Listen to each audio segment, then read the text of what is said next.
It was a dream come true. It was bliss. I could spend 8 months out of the year following bears around, watching what they did. Not only the bears, but all the connections they had with the ecosystem.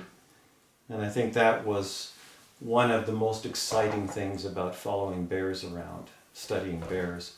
It was not just the bears themselves, but also learning more about how the bears connected with the world, with all the animals, with all the plants. It was incredibly rich.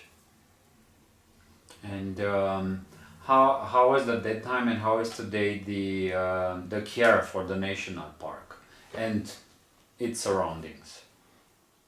One of the big differences between then and now is just simply the number of people who are visiting our national parks. And so it's a paradox that so many more people want to go visit a national park, so many more people love these national parks, and yet because of all those people, they're creating challenges, they're having impacts, and we're having to figure out better how people and grizzly bears can live together.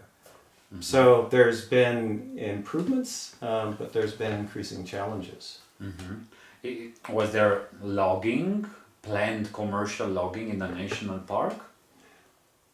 The national parks here are, for the most part, totally protected. We let the natural processes play out here. On the other hand, near roads and near developments, where the lodging facilities are, there are major human impacts.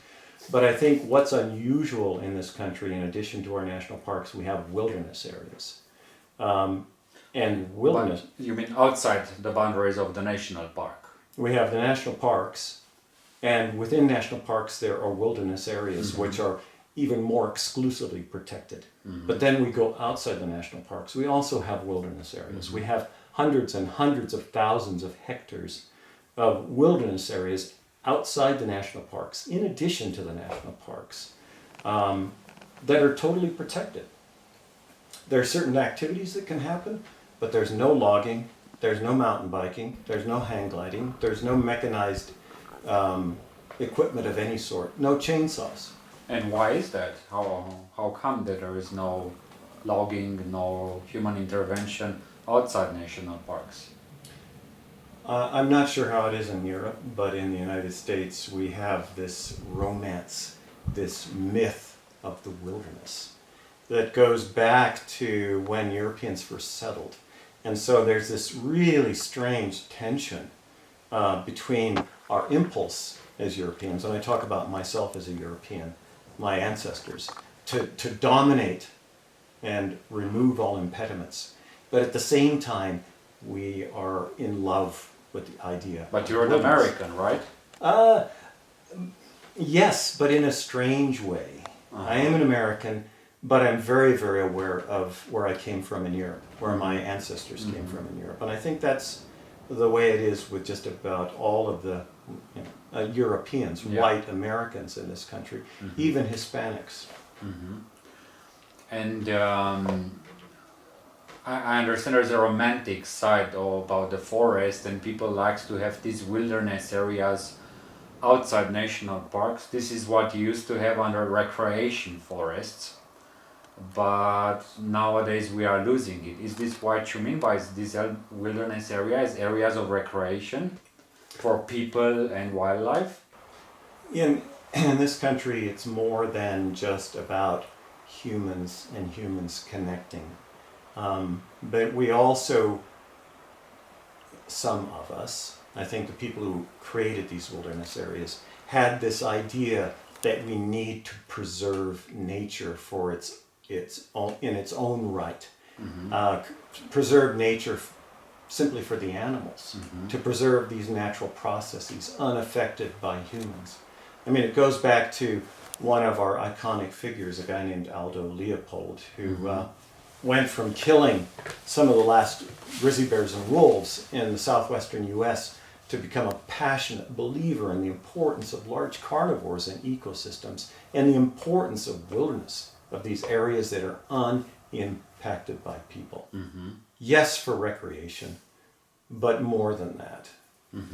So basically, let me get it right. You're saying that there is no planned commercial logging in national parks except little parts close to communities, if there are any, and along roads to keep the infrastructure clean and so on. But in the core of the park, in the main part of the park, there is no planned logging or any other human intervention. It's natural processes, right?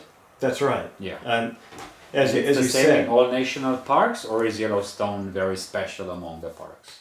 it's the same in all national parks. It's the same in all of our wilderness areas. And again, we're talking, if we look at the entire United States, millions of hectares. We're privileged. We had that legacy, Yeah. but we took the opportunity to preserve it and protect it. Okay, so basically you has clearly got the principle of non-intervention and Mother Nature rules, right? Yes, relative to what I understand in Okay. other countries. Well, yeah, here we have a little difference in Romania. For instance, we do not have this, and we barely have any tourism, while you're telling me you already have big problems with tourism, which is getting too much. We have mainly logging, and then secondly some conservation and some tourism. So I'm very curious to learn about the challenge with the tourism, because this is something that we might get at some point in Romania as an issue as well. If we are developed with too much with tourism, I would ask an advice from you how to keep away of the bad tourism, and how does good tourism looks like in a national park and around it. Yeah, that's a challenge. Because in the United States, I think like everywhere else, if you start tourism, then there's money to be made.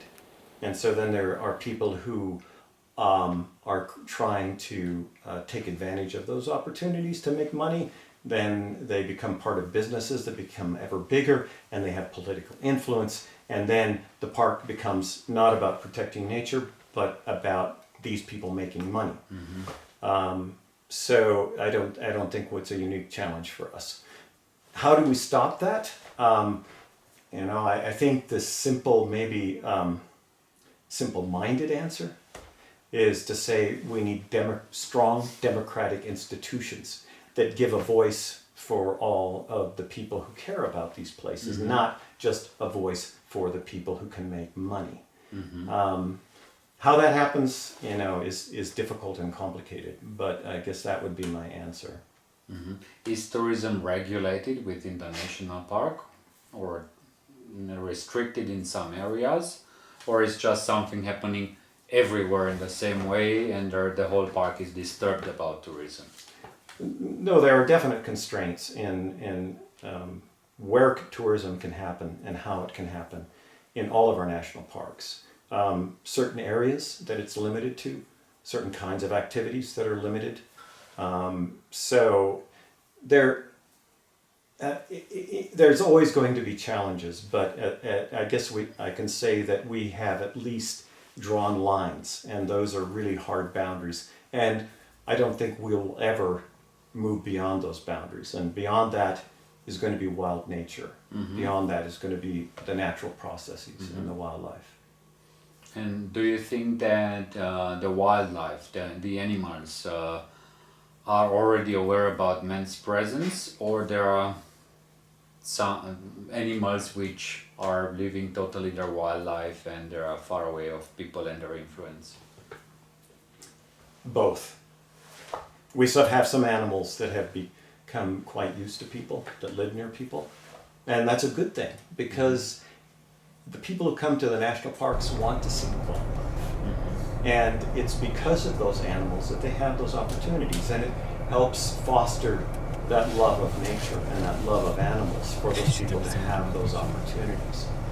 But at the same time, we have large areas, again, hundreds of thousands of hectares, where animals are not running into people very often, and they are wild in the sense we would think of wild. I mean, at some point, they get so far away from people that they don't even know much of what people are. So, you go from animals that are really quite comfortable around people, know who people are, to those that are fearful of people, to those who are so unexposed or little exposed to people that they really don't know who we are. So it's kind of an interesting gradient of animal behaviors. And is tourism organized in such a way that educates people about nature? So, yeah, again, it's not a simple answer. Largely, yes. There are major efforts in our national parks to educate people. Naturalists, we call them naturalists. These are people who make their living trying to educate people, and they really care passionately about that. They have natural history programs. They have museums. But that's always in tension with the people that just want to have tourists there so they can make money. But I think it's a reasonable balance at this point. And there is something like a marked trail system, leaflets, boards warning people about how to behave with wildlife, how to stay away of trouble with grizzly bears and so on. When you enter into our national parks, especially Yellowstone, you get a whole stack of stuff. And in that, you'll find pamphlets that tell you what precautions to take to be respectful of animals. You go to any of these developments where we have the restaurants and the lodges, and you will have naturalists there. Even the people that work in the lodges will be educating tourists. So there is a major effort, and I think it's a necessary effort. So it's an opportunity to reach thousands, even millions of people with a message about nature and about wildlife that they wouldn't ever otherwise ever receive. And do you have issues with hunting? I mean, is trophy hunting allowed within a national park of Yellowstone? No, I mean that is what makes our national parks truly unique. Not all of them, but the vast majority of them do not allow any hunting. Anytime you go out of a national park, hunting is allowed to some extent. So that's important, because that is part, and a critically important part, of allowing animals to live a natural life, of allowing natural processes to unfold. And is the trophy hunting industry amused by that? I think we've had national parks protected from trophy hunting for so long, from hunting of any sort, that the hunting industry and hunters don't even consider asking to hunt in national parks. You go outside of national parks, it's a different story. But at least in the parks, people don't even expect that is even an issue to be discussed. And how would you describe your scientific experience while having the bliss working for the national park, especially working for the bear? My experience?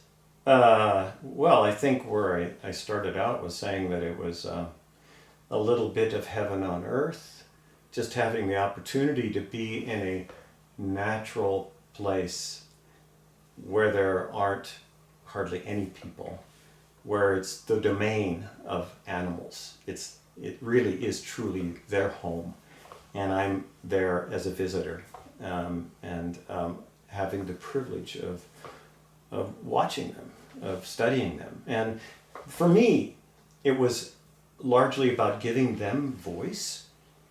There's all sorts of ways that you can give animals voice. They can't literally talk, our languages, but they are sentient, they are conscious, they lack that language. And so I think it's a responsibility of scientists, I would say managers of these places, to give animals that voice, to speak for them to the extent that we can ever do that.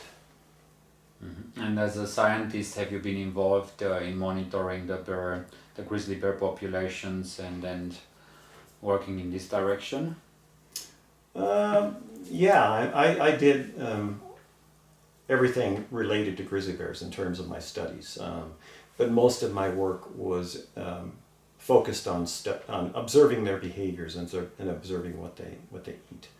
I think numbers inevitably are important, population trend, but I think what we lose sight of is the fact that these are special animals doing extraordinary things. And I think that's where we have the opportunity of connecting people with these animals, with bears, is to bring that to life, to talk about all these fascinating things that they do. So I get actually kind of upset when we always go to talking about numbers, always go to talking about population trend. I don't think that's where the action is in terms of what people really care about. Then please share. What is the most interesting things about a grizzly bear people should know outside numbers?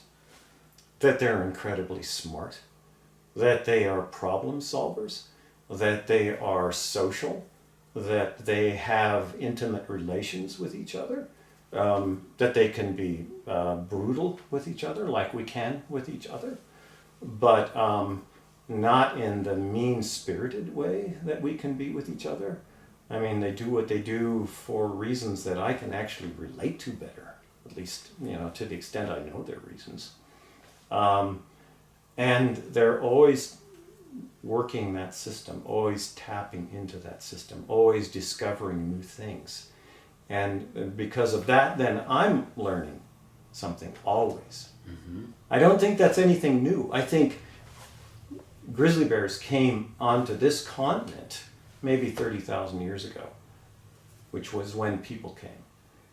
And I think it was the people came to this continent and they were watching grizzly bears to learn how to live in this new place. So grizzly bears have been our teachers. And I think the Indians in this country, the Native Americans, probably know that best. And what do you mean teaching us? Can you offer some examples? Or so you mentioned they are smart. Just give me 2-3 hints to understand why they are smart. Oh, I mean, there's so many examples. In terms of, I've learned so many things, but maybe in a more pedestrian way. Everything I know about edible plants, medicinal plants, I learned from grizzly bears. And I think, people thousands and thousands of years ago on this continent. You mean you watch the bears, what plants they're eating, and what does that plants do to them? Yeah. Or I was watching them eat something, I couldn't understand why, and I would try eating it, and then I would go look up, sort of the medicinal properties, from the scientific research. I learned about eating all sorts of things. I eat ants now, and then they actually taste relatively good, but that was because... They're a bit sour, right?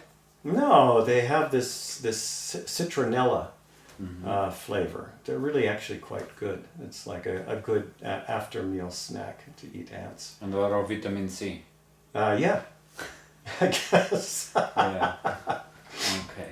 So that's, that's... You said they're social. They're very social. What does that mean in terms of, not necessarily comparing it to humans, but in terms of their behavior?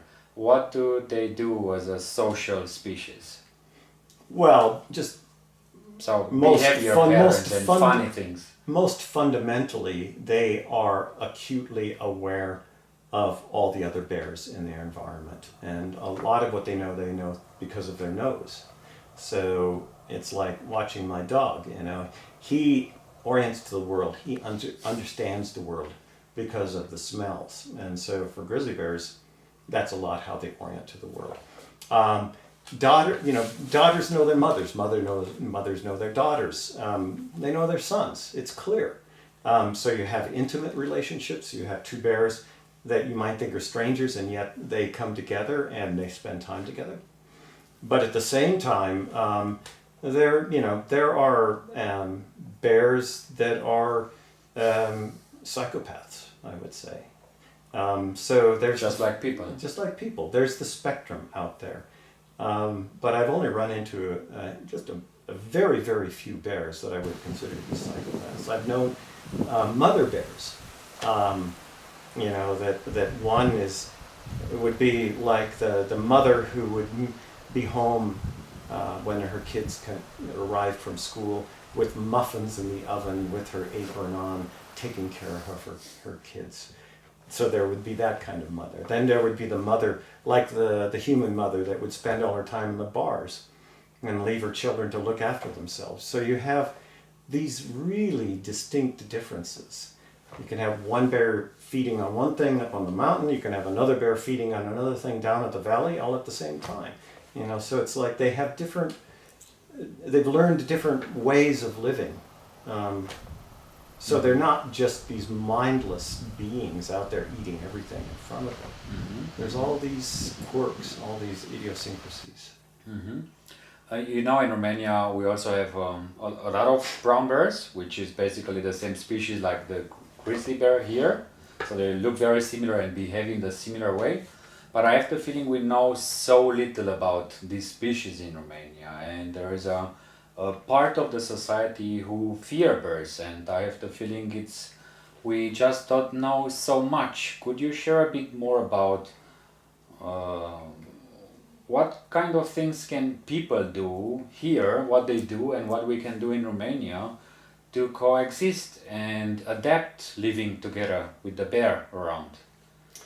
Well, I don't know if this answers that question, but what I've seen is that bears can learn how to live around people. That is absolutely clear.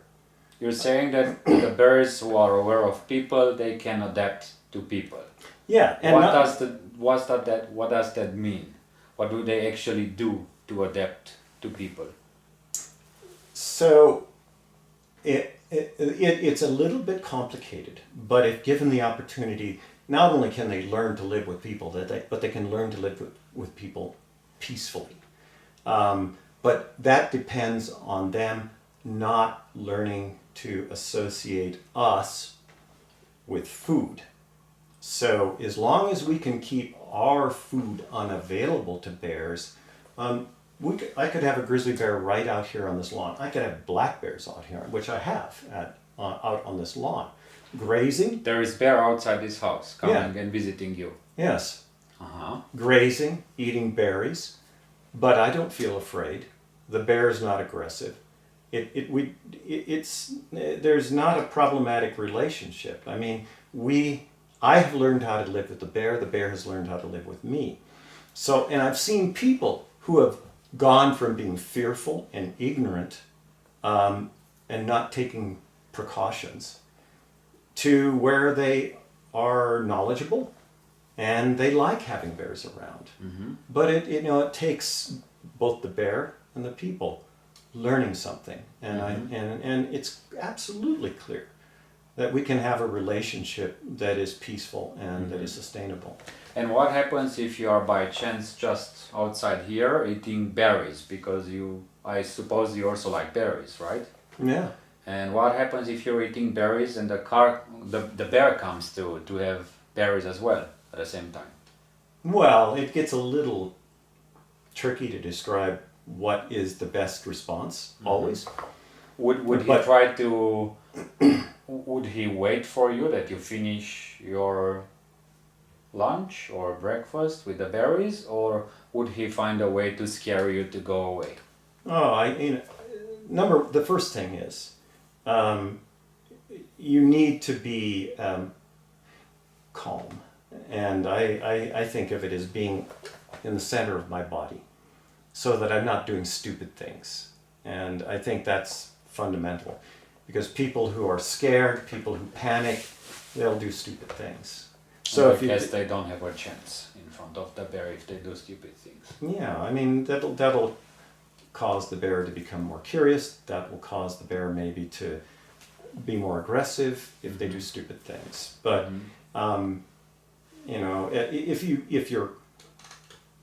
if you're halfway centered, you will do the right thing, calm. And what I do, if there's a bear, I tend to be respectful. I would back away. I would say, it's your berry bush, and maybe I can come back. It's So it makes space for the bear and let him come and eat and just go slowly. yeah. Good. Yeah, absolutely. I mean, it's like when I go on a walk with my dog. You know, I mean, I know different people have different ideas about how to deal with dogs, but you know, it's not just my walk; it's his walk as well. Yeah. So it's like having a respectful relationship with the animal. I think that's fundamental. And keeping the discussion in this direction about adaptation of the bear and humans and coexistence, would you like to add something regarding co-adaptation and what other things bear does to stay next to us in a peaceful way? Well, I think one thing to be aware of with bears is that, and some people say, put it this way, they say that bears think with their stomach. I don't agree with that, but I think that bears, it's fundamentally important for bears that they get enough to eat, especially at the right time of year. So food is always going to be important.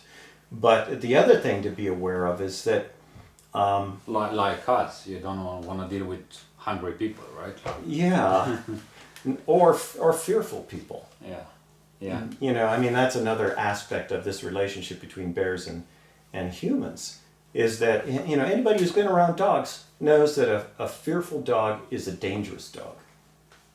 Likewise, a fearful bear is a dangerous bear. And so I think to the extent that we can create a more temperate, peaceful, negotiated relationship, there's going to be less fear on the part of the people, less fear on the part of the bear, less inappropriate or stupid things being done by the bear or the person. But we have to create the opportunities for that to happen. Let's stay in this area where you live here and you can get visited by a black bear, a grizzly, and so on. I'm not speaking about the big cats yet, but what kind of things people like you living next to the forest can do to stay safe? Which kind of means they can implement? Well, I just simply make sure that my domestic animals are indoors, that our livestock are in the barn, that when I go outside, I pay attention, especially at night or at dusk. That I always pay I attention. think the dog wants to come in right now, actually. Yeah, it's getting dark. Yeah, I mean, you know, this time of year, a little later, as the days get cooler, you know, the bears can be active any time of day. We had 2 goats that were killed. You know, you said you were going to talk about mountain lions. And they were killed because we were stupid. Because we left the goats out at night, which is when most predators are active, around people especially. It didn't take that much. So there's a lot more I could say about that. And does things like keeping the garbage, therefore the food away of the birds, having bear-proof trash bins or electric fence, or does this work? And which other means does usually people around forests have? Well, I don't even think about garbage because we always make sure that our garbage is secure. I mean, it doesn't even come to mind because it's such a second habit to make sure the garbage is unavailable. That is absolutely fundamental. There is no garbage available from your house or people's house to the bear. Yep. People know enough about bears around here that they recognize that garbage is a problem with bears around. Some people may have such a bad attitude that they are more likely to kill the bear than to secure their garbage. But most people, if they have problems, they'll secure their garbage. Electric fence gets used a lot with wolves. Fence that has flags from it to kind of scare the wolves away is used a lot. Flattery. So there's a lot of tools in the toolbox. It's not any mystery specifically what kind of technique to use. How about fences? How should the ideal fence looks like? In Romania we got some areas where people tried it. I noticed it was just one wire of electricity around. Is that enough? Is that a good fence, or is that maybe the reason why it failed in Romania? Well, I haven't been to Romania, I can't say, but I know in this country it takes at least 3 wires, as many as 7 Three wires. layers of wires. 3 wires, 3 hot, 2 ground, maybe 4 hot, 3 ground. The lowest one close to the ground, to make sure that the animals can't get under the fence Or and jump. also jump over the fence. So at least 3. At least, absolutely, at least 3. So I can tell those in my home country in Romania who tried with one wire that this might be a reason why it didn't work. I would say try 3, try 5. And under certain circumstances, you might even want to think about 7. And it's almost always the case that 5 to 7 wires will keep bears out, even keep wolves out. We have the myth that this is very expensive. I have no idea how much that costs, but can you say, regardless of the differences of salary in Romania and the US, but for the average person in the US, is the electric fence a fortune? Well,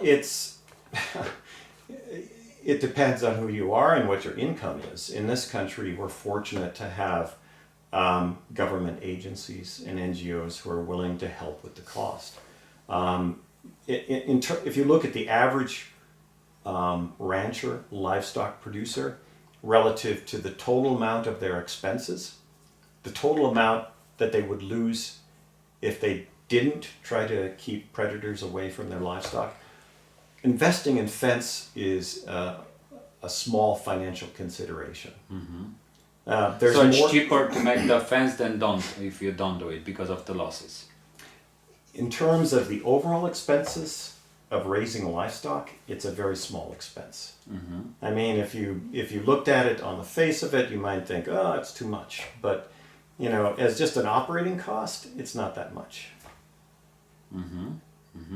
And for a normal household without farm animals, for instance, a property of 1,000 square meters, I don't know what's that in surveys of how many acres would that be in the US, but imagine something half of what is here. Would that be a couple fortune? acres? No, it would be, from my perspective, not a fortune at all. It would be $3,000. It would be how much I would spend to put new shingles on the house. It would be how much I would spend to put a new pump in the well. So, that's not a lot. And does it really work, these electric fences? Does it do a good work? Yeah, with bears, It really keeps the bears away? With bears, absolutely. It's a little more questionable with wolves, but it can help a lot with wolves as well. And what kind of other things can people do for living together with bears? Well, realizing that there is a downside to dogs, but dogs can help. Well-trained dogs of the right breed, can keep bears away. Tashi can scare bears away. I mean, I know it. I feel Your little dog can scare the bears away. Yeah. I feel bad for the bears sometimes, but I wouldn't want to leave him out at night with bears. That's a different story. But if I'm there nearby, then I can provide backup, and that can make a big difference. So bears are another dogs are another main tool in the toolbox. And what you do with, I don't know how it works in Romania, but around here animals will die for various reasons. We've had goats die, just from natural causes. Cows die from natural causes. If I left a goat, out here by the creek, or a cow, or a horse, I would expect bears to be here in my backyard. That would be a problem. So that's another thing that people can do, is think seriously about moving these carcasses away from their property into a secure place. realizing there could be some expense to that, but again, how big of an expense in terms of the overall costs of a household. So if you're saying that if there is a dead farm animal for different reasons, it's better take the body away and don't leave it for the bear, right? Absolutely. You don't want to have the carcass of a farm animal near your barn, near your house. You don't. Now, what you do with it on the other end, there's different ideas, but you need to get it away from the house. So a short recap: how to coexist and adapt to bears and vice versa. When you meet one, stay calm. Don't make available any food for them. Good waste management. Don't keep garbage outside or have these bear-proof trash bins, right? What else was it? Take carcasses away and electric fence. Yeah, it's not that complicated. I guess one other aspect is you can never anticipate what all the problems will be, but I guess I would say all you have to do is be smart and be tolerant and try to solve the problem, because almost invariably, there's exceptions, but almost invariably you can solve the problem without killing the bear. You just have to be smarter than the bear. And so we like to think of ourselves as being so smart. So let's just show that we are.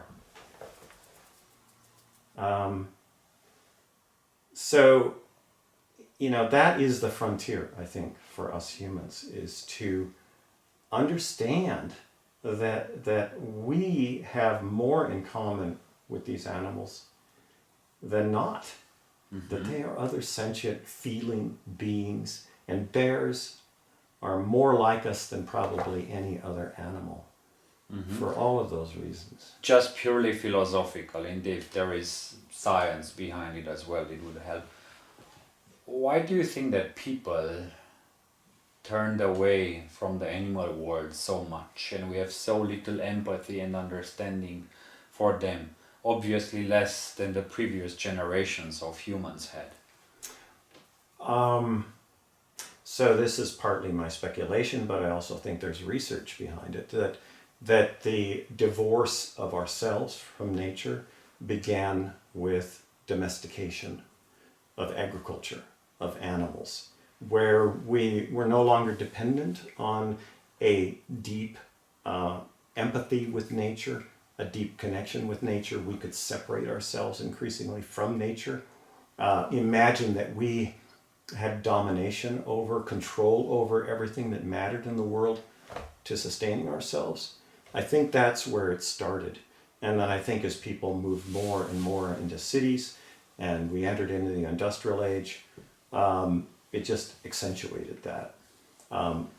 It's interesting to think about my ancestors who came to this continent from Europe. They didn't bring any of the ancient traditions of coexistence with them. But then those traditions had already been lost by the time a lot of European colonists came to this continent.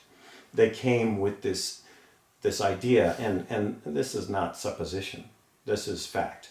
They came with this idea that we were here mostly to dominate and control and use nature and to remove all obstacles. But I go back to where I started. At the same time, you can never escape, I think, from this profound connection with nature. At the same time, I think everybody has this attraction to wild animals and to nature. Some stronger, some less so. I mean, there's a friend of mine who talked about this as biophilia, love of life. Sounds reasonable to me. Oh, I can show you a book.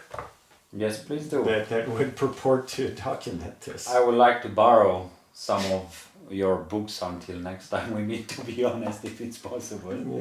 Yeah, but absolutely. I just want to turn the discussion a bit around our burning issue in Romania. I mean, we've been trying so many ways to deal with the situation, and yet it's becoming a bigger and a bigger problem, and human persecution is at a historical level already. Despite we people, Romanians, and our ancestors living for centuries and millenniums together with the birds, suddenly now we have a big problem. And looking at the way we were dealing with the animals, we know that starting 1960s we started to feed the bear, to organize some hunting. Then later on, after the end of communism, this continued in a more organized way, not just for selected people from the society, including our former dictator, but there was a flourishing trophy hunting, which basically we can see that the biggest problems with the birds started to occur, or at least get in the public space, since we have trophy hunting in the country. Now, for a couple of years, this was banned, and the problem is even bigger, according to some statistics regarding records of bear attacks. What would you say? So I'm saying basically that the problem was never solved of having bears down of the forest to communities and villages and even some touristic resorts. What do you think about hunting and especially trophy hunting in terms of population management? Is this a good thing or a bad thing, and why? Well, I think there's all sorts of reasons why trophy hunting is questionable, if not objectionable. For one, there's ample evidence. All the evidence I've seen would suggest that trophy hunting adds mortality. It isn't that the bears that would get in trouble are killed so then you don't have trouble. Or the bears that you kill with trophy hunting would have died for some other reason. It's that trophy hunting is an addition on top of that. And the other problem with trophy hunting is that trophy hunters want big bears. And so they're targeting adult males. And adult males play a critical social role. They modulate, structure social relations, the larger social web. They control where adolescent males are and what they're doing. And as we all know, adolescent males are often a problem no matter what. And they tend to protect the cubs or not kill the cubs that they sired, of the mothers they know. So when you take an adult male out, oftentimes you can have these adolescent males come in. As some people like to say, you kill an old resident male and you have 3 teenager males coming to the funeral. So you create problems more often actually, than you solve any. And by extracting an adult male from the area, would you say it can cause also genetic problems for the future of the species? And then there's that, looking to the long haul. Because there are reasons why you have large males with certain behavioral traits. Evolution has selected for a certain kind of male bear that will pass along genes that will invigorate the entire population. And you select against the largest, most dominant males, and what you're selecting for are bears carrying genes that may have in them problems we can't even foresee. That's been demonstrated not just for bears, but for all sorts of ungulates, elk, mountain sheep. Mm-hmm. So basically, by making a human intervention into the bear population in an organized way for a trophy, can endanger the future of this species, right? It can create problems in the short term, and it can create major problems over the long term, especially if sustained. Absolutely.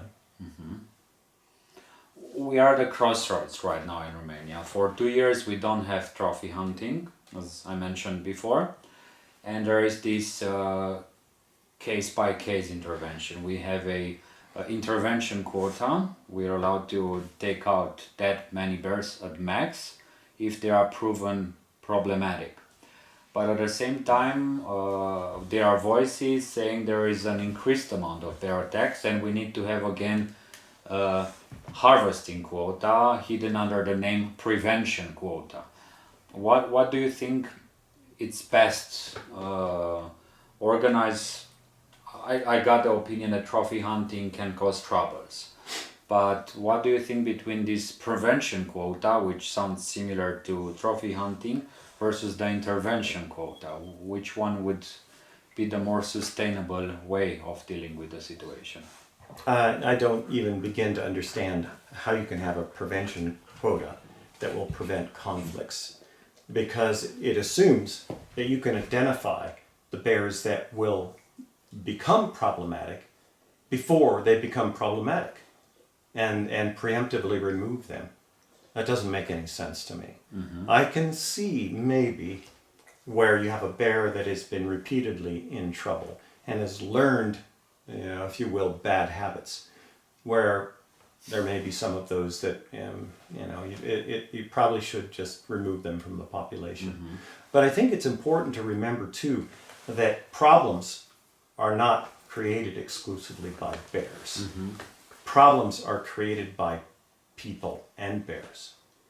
And so it's not as if it's a sort of a disembodied objective reality out there, that we humans are very much involved in that. And we can take measures so that in the end, a so-called problem bear may no longer be a problem if we take the appropriate measures.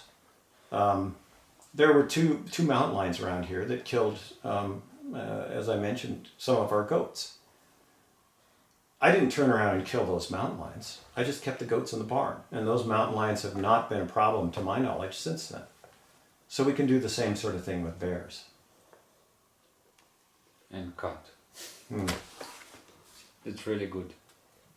We feel like we missed something. We always miss something. Well, yeah, I mean, I could get off on all sorts of tangents. I mean, I think there are aspects of this situation, as I understand it, where there's a lot of fear on the part of people. And I think fear has a role to play